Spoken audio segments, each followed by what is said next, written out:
আসসালামু আলাইকুম। আশা করি সকলেই ভালো আছেন। আমিও আপনাদের দোয়ায় ভালো আছি।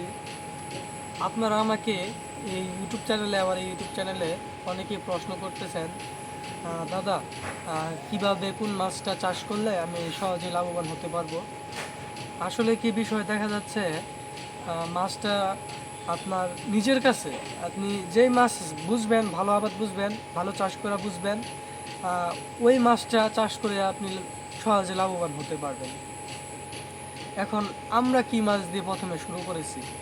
আমরা প্রথমে শুরু করেছি আমাদের আঞ্চলিক ভাষায় বলে বাংলা মাছ, যেমন রুই, কাতলা, সিলভার কাপ, কার্পু, মৃগেল কাপ ইত্যাদি মাছ দিয়ে আমরা শুরু করেছি।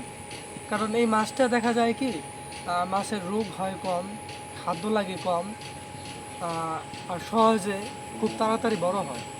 এই জন্য এই মাছটা দিয়ে আপনি শুরু করতে পারেন, তাহলে আপনি সহজে লাভবান হতে পারবেন। কিন্তু এই মাছটা আপনার কি হয়, একটু সময় লাগে বেশি অন্যান্য মাছের থেকে, কিন্তু আপনার লসটা হবে কম। সবাইকে ধন্যবাদ, ভালো থাকবেন, আর আমার চ্যানেলে লাইক সাবস্ক্রাইব করে দেবেন। ধন্যবাদ।